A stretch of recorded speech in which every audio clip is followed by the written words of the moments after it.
first, let's start with how you got into fish keeping and how that started for you. Well, there used to be this pet shop near the gardens in Dunedin, and I used to go in there all the time.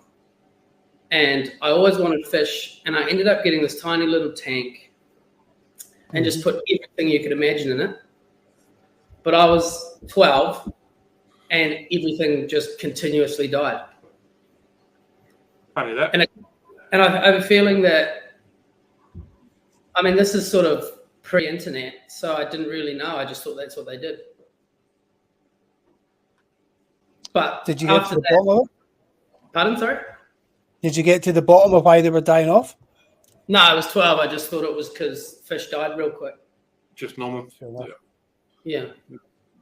But as an adult, because I think that when you're 12 and you have no money and you tell your parents you need certain things, they don't believe you anyway.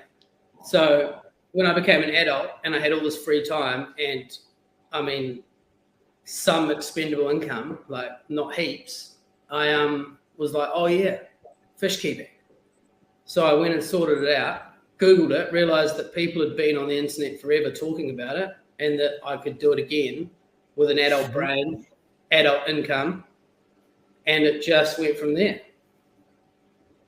Oh, and actually, now I think about it, for some reason I had an axolotl when I was like this was only like 6 years ago or so, and I went and bought a bigger tank for it. And when I went to pick up the tank off Trade Me, I hadn't scrolled down on the page, and the tank had fish in it. Mm-hmm. So I turned up to pick up this tank, and the guy's like, well, how are you going to drain the water? I was like, what water? He's like, oh, it's just in the living room. So I'm standing there with my little brother, who I asked to come help me carry it, and this thing's just sitting there fully still running. And I'm like, oh. So I just pretended that it was what I knew. Like I was like, oh, yep, absolutely. Yeah. Yep, I've got a bucket in the car. I'm not here, I'm prepared. Obviously I know that there were fish in it. I'm not an idiot. So then I ended up with one molly, one Corydoras, and then started Googling, realizing needing more and more of things, and then I got another tank, and then next thing you know, it's just obsession. Was there a gap in time in your sort of teenage years where you didn't have your aquarium from being like a kid to an adult, or have you always had something hanging around? Well, I've had a turtle since I was 12. Or maybe even less, turtle? like younger. Pardon? Is that the same turtle? Yeah, he still lives up at my dad's house. But I've always been obsessed with creatures, like little creatures and animals and nature. Because aquarium keeping isn't your only pet thing. Like you've got your newts and stuff like that as well, don't you? I've also got frogs. I've got a leopard gecko. Yeah. But they get to live in the house. This is where all the stuff no one wants to look at goes. Yeah. I'm surprised nobody wants to look at them. Well, I still bring people in when they come to the house. They're like, oh. Yeah. You're way weirder than we thought. I knew you had a fish tank. I didn't know you had heaps. Yeah. And this room's all warm and like weird. Musty. Yeah. Wonderful. Yeah. Lovely to sit in if you are interested in that sort of thing. Yeah, absolutely. Like if you came in here and you'd never met me or even had any idea, which a lot of people don't, because I'm not one of those guys who brings it up at parties. You'd come around to my house to do something, and I'd be like, oh, can you come help me do something?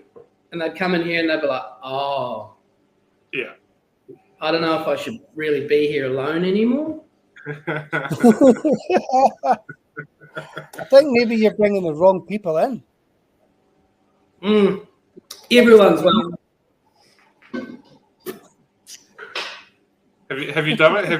Have you feel just you have done? Oh, I'm very impressed. I'm happy with that. We were talking yesterday. I made sure not to put too much in though, because I don't want to feel gross all day. Yeah. We were talking yesterday about making sure we've got coffee, and Braxton was saying he'll just bring the jug along with him and just keep refilling himself up, unlimited supply. So I'm impressed with that. Well, it'd be rude if I left. As I one moment. Yeah. Got to go get coffee. Mm. All right, cool. You've derailed us with your coffee. Ryan's been nagging me to talk about Tropheus with you. He's sent me at least 5 private messages on Facebook chat that I've tried to ignore, and he's brought it up in our chat. So let's talk about. What does Ryan want to know? Well, that's a good question because whatever you can tell him, he probably already knows, or he's probably told you everything that you know to an extent. So no, I would like to talk about Tropheus because there is a reason why I decided to buy Tropheus. Cool. So why did you decide to buy Tropheus, which seems a way distant world away from aquascaping and aquatic plants? Funny you should ask. Because I hated cichlids. And I hated the people, and I didn't hate the people who kept it, but they represented something I didn't like in fish keeping. And if you can't understand something, you may as well at least try it. And now, I'll admit, love them. Cool. I had this idea that cichlids were just kept by tough. Like it was a bit lame to keep tetras because they're weak boy fish or something. And plants are dumb. So I was like, okay, well, if you can't beat them, join them. And I've actually really enjoyed it. There is something that you have said to me more than once, a term that I really enjoy. Mm. Do you remember? Do you know what I'm talking about? Do you know where I'm going with this? Is it the cichlid dad? Oh, on point. It is. Yeah. Yeah. So we've all met a cichlid dad. Yeah. Like you're at the at a pet shop, and there's a guy comes in cargo shorts, and he's quite tough, and he's talking about all the cichlids he has at home, and you're like, we get it. You're tough. Your fish are tough. Give it a rest, eh? Yeah. Do we lump Ryan into the cichlid dad category? No, because I've talked to Ryan a lot, and he's actually a pleasant man. Okay. I actually really enjoy him. And he's been very helpful, which is probably unheard of for you, but he has been very helpful. Cool. All right. So enough talking about Ryan because I'm a little bit sickened by that, to be totally fair. I got some trophies off a breeder in Helensville. We're narrowing it down. And from Helensville to Dunedin is like 8 days travel. No. They got here, and I think my tank was immature, and they just dropped. So many died. Like, I ended up with 10 out of 25 or something. And, it was quite a crush, quite a blow to my fish-keeping ego, because you get to a point where you think you can kind of do anything. And I couldn't. Yeah. And I couldn't figure out why they were dying, and I was mad. And they're not cheap either. No, absolutely not. But I committed and bought 25 more. Did you work out what was causing the issues, or were you just going it was an immature aquarium? Because then Ryan had more.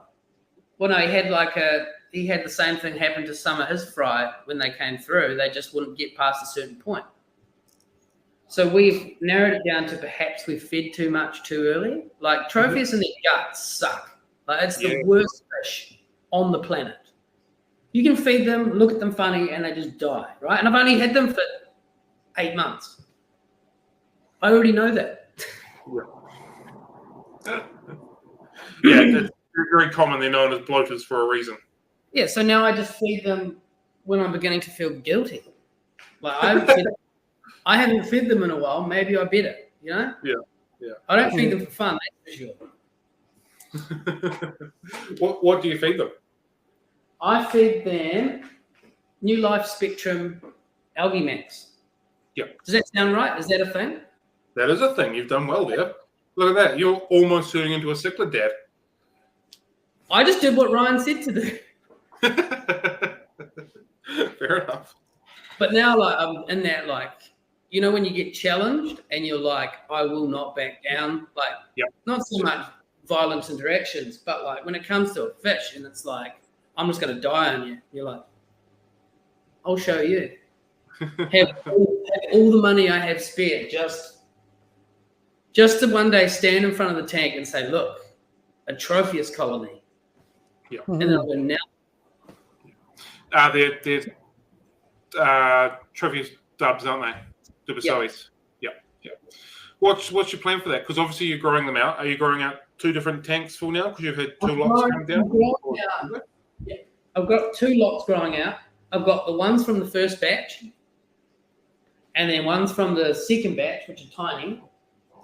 And then I've got a 650-litre tank downstairs that my plan is to change into some kind of biotope sort of environment and then put them all in there and hope for the best. So a nice big 650-litre tank is the end goal for them. Yeah. But the way I see it, I'm going to have to change it from planted now, and it's going to take a lot of work to get it to where I need it to be, and then I'll put them all in. And do you know what I think is going to happen? They're going to bloat and die, and you're going to start again? You got it. That's exactly what I'm thinking. Oh, isn't that a horrible thought, though? But you need to be prepared for everything, right? Yeah. Are you going to go down the plants with the Tropheus route, or are you going to go rock only sort of scenario? I did think about it, but then it's I'm not like a big biotope guy, but I also know there aren't many plants in the lake they come from. Yeah. Mm-hmm. And like I feel like, I mean, they're really cool, and it might be good to have some Anubias in there or whatever, but a lot of the plants I grow do enjoy really soft water. So I'm not willing to compromise plant quality for having them in a tank. So if the tank will be better with just rocks instead of rocks and plants doing horribly, I'd rather just have rocks. Yeah. Does that make sense? Makes 100% totally. sense. Yeah. It almost sounds like you're going to consider putting in some plastic plants as well, just to get some green in there. Maybe. Are you joking? I'm going. Oh! I can. I was so taken aback by that, Cam. I was so confused. I told you I was looking forward to this. Serious for a minute there.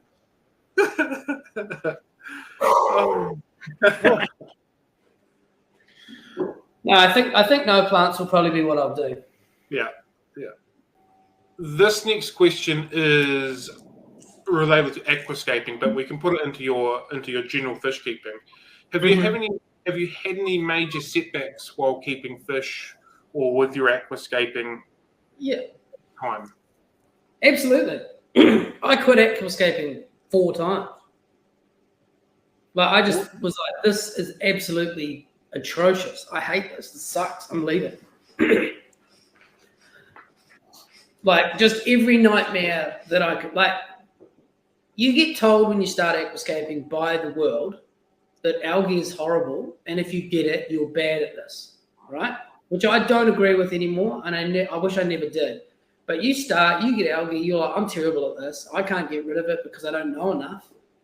And no one really helps anybody. Like you can't actually help someone that well on the internet without going and explaining it. Personally, this is how I feel.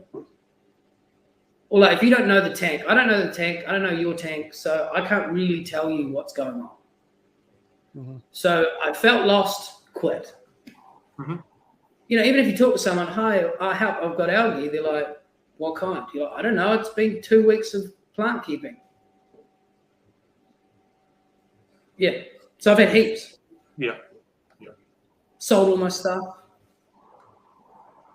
That doesn't sound like something you'd do. Have a weekend and throw your toys.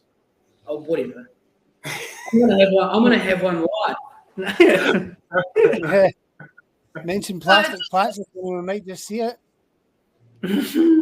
It's just one of those things that if I'm not into it, why bother doing it? Yeah, fair enough.